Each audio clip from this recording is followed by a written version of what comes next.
ሰላም ጤና ይስጥልኝ ውድና የተከበራችሁ የቻናሌ ቤተሰቦች እንደምን አላችሁ? ባላችሁበት ሰላማችሁ ብዝት ይበልልኝ። ዛሬ እንግዲህ በጽናት ድራማ በክፍል 96 መተናል ማለት ነው። የነኪራ ቤት እንግዲህ እንደተለመደው ኑሯቸውን ቀጥለዋል ማለት ነው። ቤቱ በነገራችን ላይ ሁሉን ቻይ ነው። እናም እንግዲህ ጽናትና ኪራ ታርቀዋል። ሰኒና ክብሮምም ፍቅራቸውን ተገላልጸዋል። ኒናም እንግዲህ ባደረገችው ነገር ሰናይት ደበደበቻት። ሰላም እንዴት ናችሁ? ውድና የተከበራችሁ የዚህ ቻናል ተከታታዮች በሙሉ እንደምን አላችሁ? ለዚህ ቻናል አዲስ ናችሁ ቻናሉን ሰብስክራይብ በማድረግ የደውል ምልክቱን የሰብስክራይብ በተኑን በማጥቆር ቤተሰብ ሁኑ። ነባሮች ደግሞ እንግዲህ ላይክ እና ሼር በማድረግ አበረታቱኝ ማለት ነው። ጽናትና ኪራ ታርቀዋል፣ ይቅርታም ተባብለዋል። በሆነው ነገር ሁሉ ተደጋግፈን ተደጋግመን መኖር አለብን። እኔ ያላንቺ እኔ ያላንተ ተባብለውም እንግዲህ እጅጉን በጣም ተስማምተው አንድ ላይ ሆነዋል። እንግዲህ ኪራና ጽናት ማለት ነው። በሌላ በኩል ደግሞ መራዊትና ናሆም እንግዲህ ያው ሁሌም ፍቅራቸውን እንግዲህ እየተገላለጹ እንዲሁም እንግዲህ መራዊት ያደረገላትን ቀለበት እንግዲህ ኪችን ስራ በገባችበት ታይም ቀለበቷን አውጥታ አስቀምጠው ነበረ። እሱም እንግዲህ አንስቶ እንደገና በድጋሚ የታገቢኛለሽ ጥያቄና ቀለበትም ሲያደርግላት ተመልክተናል። እጅጉን በጣም ደስ የሚል ላይፍ እየኖሩ ይገኛሉ መራዊትና ናሆም ማለት ነው። በጣም ደስ የሚያሰኝ ነገር ግን መራዊት እንግዲህ ልጅ ካላመጣሁኝ የናሆም ቤተሰቦች እጅጉን በጣም ይቀየሙኛል፣ ይከፋሉ የሚል እንግዲህ ስትረስ ውስጥ ገብታለች፣ በጣም ሀሳብ ውስጥ ገብታለች ማለት ነው። እናም እንግዲህ መራዊት ቴስትም ለማድረግ ሞክራለች። አርግዣለሁ ወይንስ አላረገዝኩኝም የሚለውን ይህንን ነገር እንግዲህ ናሆም ይከታተላትና ይመለከታታል፣ ያያታል ማለት ነው። እጅጉን በጣም ተናዶባትም እንግዲህ ተጣልቷት ተመልክተናል።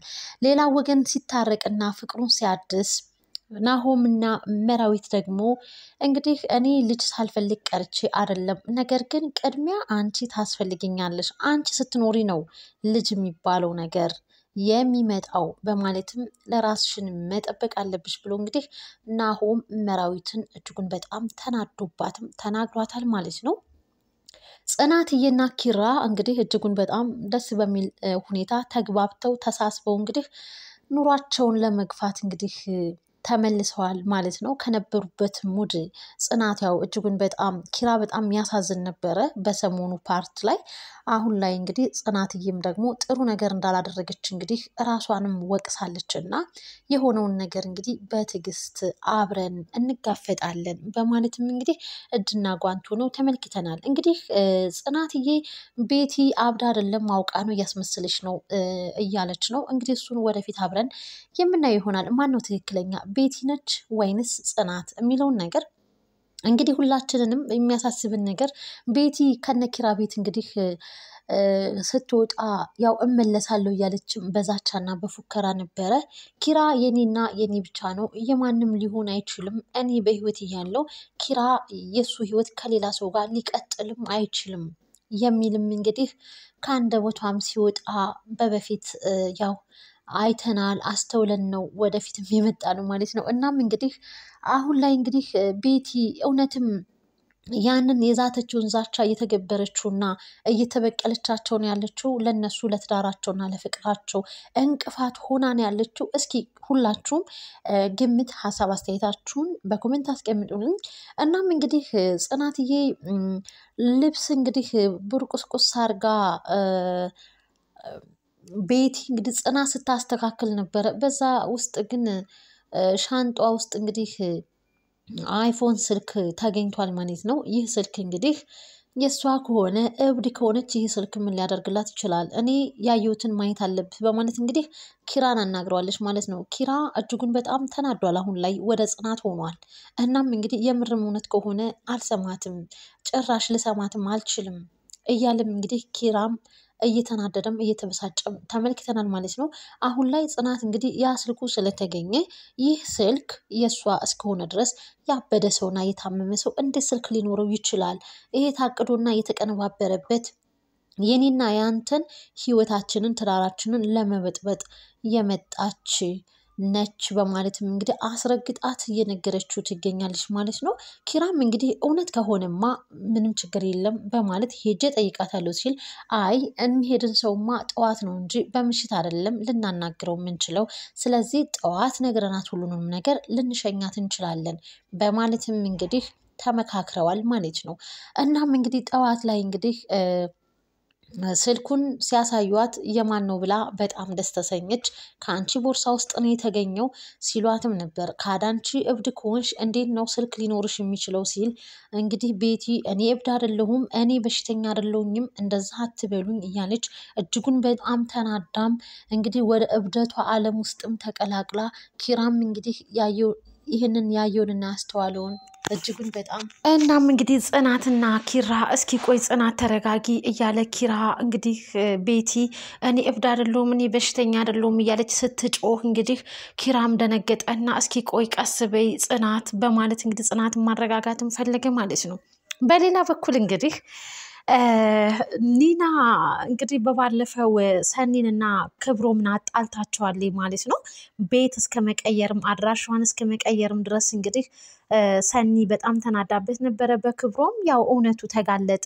በጣም ረጅም ጉዞ ሳይጓዙ ክብሮም እንግዲህ ለፍቅሩ ደፋ ቀና ሲል ሲከታተላት መውጫ መግቢያዋን የቀየረችውን አዲሱ ቤቷን አገኝና እንግዲህ የሆነችውን ነገርም በመጠየቅ እሷም እንግዲህ ያደረጋትንና የሆነችውን የደረሰባትን ነገር በግልጽ ስታስቀምጥለት ክብሮም ለኒና ስልኩን እንደሰጠ አስታወሰና በቃ እሷ ነች እኔ እኮ አይደለሁኝም በማለት ክብሮምም ከሰኒ ጋር እንግዲህ ከቤት ወጥቶ ነበር ኒናን ለማግኘት የሄደው ማለት ነው። እንደዛ ከሆነማ እኔም አብሬህ መጣሁ ብላ እንግዲህ በሩጫ ነበር ከቤት ተያይዘው የወጡት። ከዛ በፊት ግን በንዴት ውስጥም ሆኖ ፍቅሩን በጣም እንደሚወዳትና እንደሚያፈቅራት እንግዲህ ገልጾላታል ማለት ነው። እንግዲህ ሳይኮሎጂው እናም እንግዲህ ብዙን ጊዜ ሴቶችን ትሪት በማድረግ እንግዲህ የሚታወቀው ምርጡ ክብሮም በሰናይት ፍቅር እንግዲህ ጠብ ብሎ ፍቅሩንም እንግዲህ አትርፎላታል ማለት ነው። ሰኒም እጅግ በጣም ወደዋለች። እንግዲህ ፍቅር እያጫወታቸው ተመልክተናል ማለት ነው። እናም ተያይዘው ወደ እነ ኪራ ቤት ኒናን አናገራት።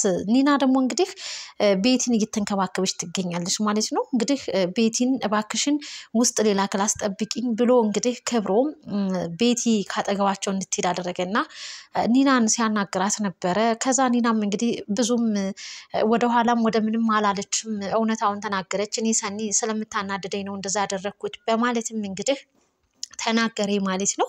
እናም እንግዲህ እጅጉን በጣም ሰኒም ኒናን እደበድባለሁ ስትል በስንት ግብዣ ተጋብዛ እንግዲህ ሳትመታት ኒና አምልጣለች ማለት ነው። ነገር ግን ኒና ከሳሎን ብታመልጥም ሰኒ ውሃ አልጠጣ ብላ እንግዲህ ወደ ኪችን የሄደች መስላ እንግዲህ የኒና ክላስ ውስጥ ሄዳ እንግዲህ ኒናን ስብርብር አርጋ ድቁስ አርጋ ወገቧንም እግሯም ሳይቀር እሽት አርጋ እንግዲህ አሳምማታለች ማለት ነው። እናም እንግዲህ ክብሮምና ሰኒም ረጅም ጉዞ ሳይነታረኩና ሳይበጣበጡ በኒና መሆኑን ታወቀ። ፍቅራቸው ታደሰ። ፍቅሩንም ተቀብላ እንግዲህ እጅጉን በጣም ደስ በሚል ሁኔታ እንግዲህ ተመልክተናቸዋል ማለት ነው። ናሆምና መራዊት እንግዲህ ተጣልተው ተመልክተናል ማለት ነው። እንግዲህ ኒናዬም በፊት ግን ያው ክብሮምና ሰኒ ሲጣሉ ይህን ያክል ነገሩ ዙሩ የሚከራር መሰለኝም ብላም ተጸጽታ ነበረ። እንግዲህ ጽናትዬም ሁለተኛ ግን እንደዚህ እንዳታደርጊ በማለትም እንግዲህ ኒናን ስትመክራት ነበረ። ኒና የበታችነት ስሜት ይሰማታል እንደ ሰው ሴተኛ ዳሪ ስለነበረች። ያው ሴተኛ ዳሪ በማንኛውም ቦታ ላይ ጥሩ አመለካከት አይኖርላቸውም እና ያ ነገር የበታችነት ይሰማታል። ኒናም እንግዲህ ጽናትዬም ስታበረታታትና ይጠቅማታል የምትለውን ምክርም እንግዲህ ስትመክራት ተመልክተናል ማለት ነው። እንግዲህ ጽናትና ኪራም አንድ ላይ ተስማምተው እየኖሩ ነው። ቤቲንም ከቤት እናባረራለን አውቃ ነው ውሸቷን ነው በማለት እንግዲህ ጽናት ተናግራለች። እስኪ ሁላችሁም እንዴት ገመታችሁ? ግምት ሀሳብ አስተያየታችሁን በኮሜንት አስቀምጡልኝ ሲል በአክብሮት ጠይቃለሁ። ለነበረን ጊዜ ለነበረን ቆይታ የጽናት ድራማ የክፍል 96 እኒህን ነገሮች ተመልክተናል ማለት ነው። በቀጣይ ክፍል ደግሞ እስክንገናኝ ድረስ እንግዲህ በያላችሁበት ሰላማችሁ ብዝት ይበልልኝ እያልኩኝ እንግዲህ ላይክ፣ ሼር፣ ሰብስክራይብ አይረሳ እላለሁኝ ውድ ቤተሰብ ማለት ነው። በቀጣይ ክፍል እስክንገናኝ ቸር ሰንብቱ። ባይ ባይ።